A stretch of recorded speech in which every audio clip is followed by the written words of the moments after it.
একবার ভাবুন, যে দুর্নীতির জন্য এতগুলো চাকরি গেল, যে দুর্নীতিটা না করলে মামলার কোনো প্রশ্নই উঠতো না, যে দুর্নীতির সঙ্গে তৃণমূল কংগ্রেসের যুব নেতাদের নাম জড়িয়েছে, যুব নেতারা অভিযুক্ত হয়ে জেলে পর্যন্ত গেছেন, সেই তৃণমূল কংগ্রেসের ছাত্রছাত্রীরা রাস্তায় নেমেছেন এই চাকরি যাওয়ার প্রতিবাদ করতে।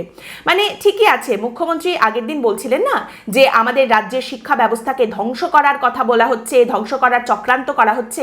আমাদের রাজ্যের শিক্ষা ব্যবস্থা আসলে বাঁদর বংশ দ্বারা ধ্বংস অনেকদিন আগেই হয়ে গেছে।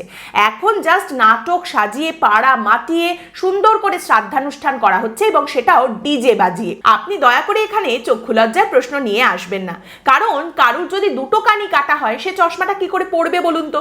এবং এখানে এরাই হচ্ছেন আগামীর কাণ্ডারি, শিক্ষার কাণ্ডারি, দিদির দূত। এরা উদ্ভট, এরা অদ্ভুত।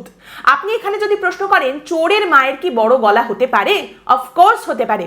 আপনি যদি প্রশ্ন করেন ডেঙ্গু প্রতিরোধে মশারা কি মিছিল বের করতে পারেন, অফকোর্স করতে পারেন মশারা মিছিল, যে ডেঙ্গু করা যাবে না, যাবে না।